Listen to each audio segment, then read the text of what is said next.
Study in Scarlet. Chapter 1. Mr. Sherlock Holmes. In the year 1878, I took my degree of Doctor of Medicine in the University of London and proceeded to Netley to go through the course arranged for doctors in the Army. My regiment was stationed in India at the time, and before I could join it, the Second Afghan War had broken out. So I was sent to Afghanistan, and we advanced deep into the enemy's country. There, I was struck on the shoulder by a bullet which shattered the bone. I was shipped home and landed a month later at Portsmouth Harbor, with my health permanently ruined. With permission from a caring government, I spent the next 9 months in attempting to improve my health. I naturally settled in London. So alarming did the state of my finances become that I soon realized that I must either leave the city and move to the country, or make a complete change in my style of living. On the very day that I had come to this conclusion, I was standing at the Criterion bar, when someone tapped me on the shoulder. After turning round, I recognized young Stamford, an old friend of mine. The sight of a friendly face in the great wilderness of London is a pleasant thing indeed to a lonely man. I felt so relieved and happy that I asked him to lunch with me at the Holborn, and we started off together in a cab. During our lunch, Stamford asked, "What are you up to now?" "Looking for somewhere to live," I answered. "Trying to solve the problem of whether it is possible to get comfortable rooms at a reasonable price." "That's a strange thing," remarked my companion. "You are the second man today that has used that expression to me." "And who was the first?" I asked. "A fellow who is working at the chemical laboratory up at the hospital. He was complaining this morning because he could not get someone to share some nice rooms which he had found, and which were too expensive to rent on his own." "Really?" I cried. "If he really wants someone to share the rooms and the expense, I am the very man for him. I should prefer having a partner to being alone." Young Stamford looked rather strangely at me over his wineglass.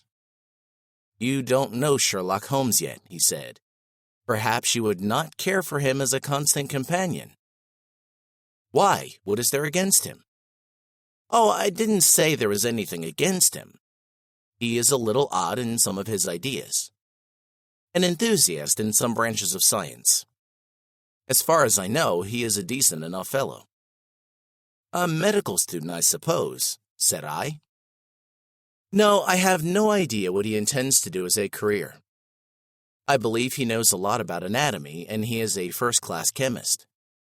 But as far as I know, he has never taken any regular medical classes. His studies are very strange, but he has collected a lot of unusual knowledge, which would astonish his professors." "Did you never ask him what his planned career was?" I asked.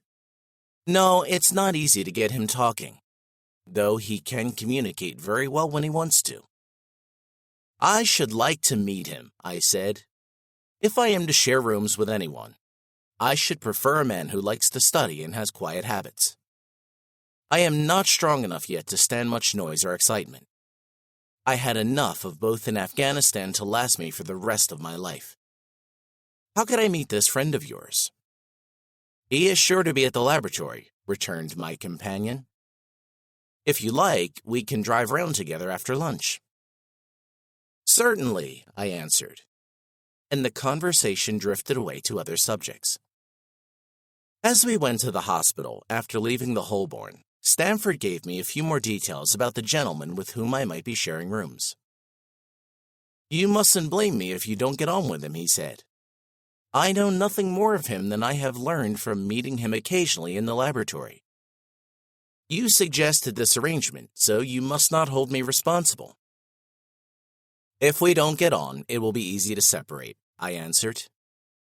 "It seemed to me, Stamford," I added, looking hard at my companion, "that you have some reason for washing your hands of the matter. Is this fellow's temper so formidable, or what is it? Please tell me frankly." It's not so easy to put into words, he answered with a laugh. Holmes is a little too scientific for my tastes, almost cold-blooded. I could imagine his giving a friend a little pinch of some drug he had discovered, not out of ill will, you understand, but simply out of a spirit of inquiry, in order to have an accurate idea of the effects. To be fair, I think that he would be equally prepared to take it himself. He appears to have a passion for definite and exact knowledge. Very right, too. Yes, but it may be pushed to excess. When it comes to beating the bodies in the dissecting room with a stick, it is certainly taking rather a strange shape. Beating the bodies? Yes, to find out to what extent bruises may be produced after death. I saw him doing it with my own eyes. And yet you say he's not a medical student. No, I have no idea what he is studying. But here we are, and you must form your own impressions about him. As he spoke, we turned down a narrow lane and passed through a small side door, which opened into a wing of the great hospital. It was a familiar ground to me, and I needed no guiding as we climbed the bleak stone staircase and made our way down the long corridor with its view of whitewashed walls and brownish doors. Near the far end, a low passage branched away from it and led to the chemical laboratory. There was only one student in the room, who was bending over a table, intensely focused on his work. At the sound of our steps, he glanced round and sprang to his feet with a cry of pleasure.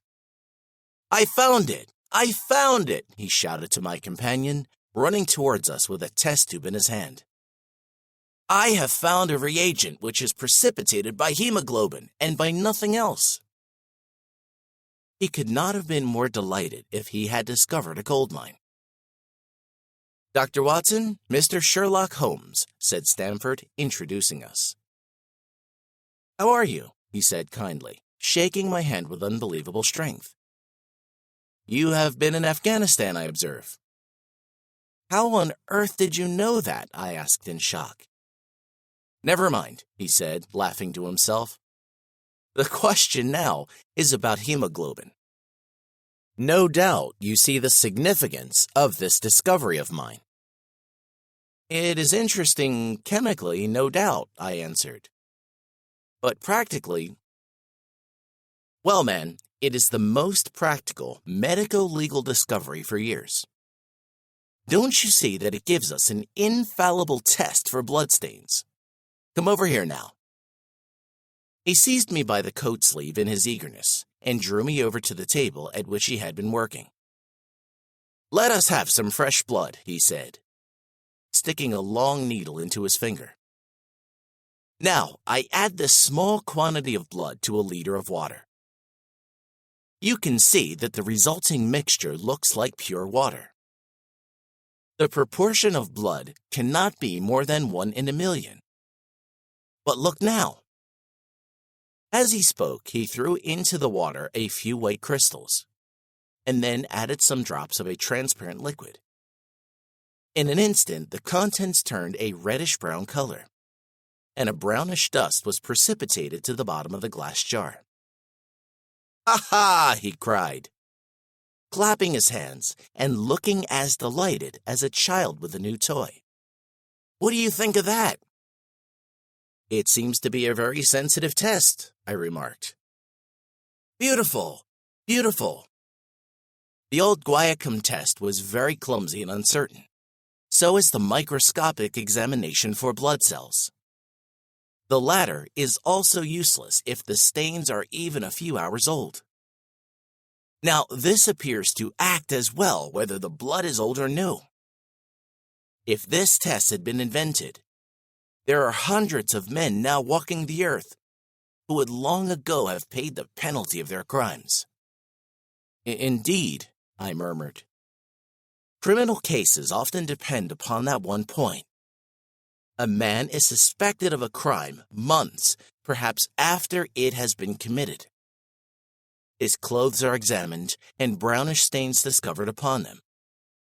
Are they blood stains or mud stains, or rust stains, or fruit stains, or what are they? That is a question which has puzzled many an expert. And why? Because there is no reliable test. Now we have the Sherlock Holmes test, and there will no longer be any difficulty. His eyes fairly glittered as he spoke, and he put his hand over his heart and bowed as if to some applauding crowd created by his imagination. "You are to be congratulated," I remarked, considerably surprised at his enthusiasm. There was a case of von Bischoff at Frankfurt last year. He would certainly have been hung if this test had been in existence. Then there was Mason of Bradford, and the notorious Muller, and Lefebvre of Montpellier, and Samson of New Orleans. I could name 20 cases or more in which this test would have decided the result. "You seem to be a walking calendar of crime," said Stamford with a laugh. "You might start a paper on those lines. Call it the Police News of the Past." "It might make very interesting reading, too," remarked Sherlock Holmes, sticking a small bandage over the place where his finger was bleeding. "I have to be careful," he continued, turning to me with a smile, "for I experiment with poisons a good deal." He held out his hand as he spoke, and I noticed that it was covered with similar bandages. "We came here on business," said Stamford, turning to Sherlock Holmes. "My friend here is looking for somewhere to live. And as you were complaining that you could get no one to share rooms with you, I thought that I had better bring you together." Sherlock Holmes seemed delighted at the idea of sharing his rooms with me. "I have my eye on an apartment in Baker Street," he said, "which would suit us perfectly. You don't mind the smell of strong tobacco, I hope?" "I am a pipe smoker myself," I answered. "That's good enough. I generally have chemicals everywhere and occasionally do experiments. Would that bother you?" "Not at all. Let me see. What my other faults are. I get very withdrawn at times, and don't open my mouth for days. You must not think I am angry at you when I do that. Just leave me alone, and I'll soon be all right. What have you to confess now? It's just as well for two people to know the worst of one another before they begin to live together." I laughed at this cross-examination. "I keep a small dog," I said, "and I object to noise because my nerves are shaken. And I get up at all sorts of strange hours, and I am extremely lazy. I have another set of faults when I'm well, but those are the main ones at present." "Do you include violin playing in your category of noise?" he asked anxiously. "It depends on the player," I answered. "A well-played violin is a treat for the gods. A badly played one—" "Oh, that's all right," he cried with a happy laugh. "I think we may consider the thing as settled. That is, if the rooms are acceptable to you. When shall we see them?" "Call for me here at noon tomorrow, and we'll go together and settle everything," he answered. "All right, noon exactly," said I, shaking his hand. We left him working among his chemicals, and we walked together towards my hotel.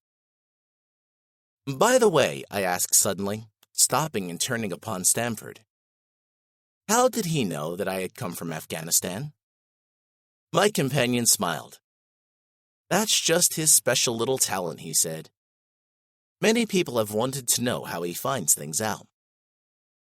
"Oh, a mystery, is it?" I cried, rubbing my hands. "This is very interesting. I am very grateful to you for bringing us together. Goodbye," I said, and walked into my hotel, considerably interested in my new acquaintance.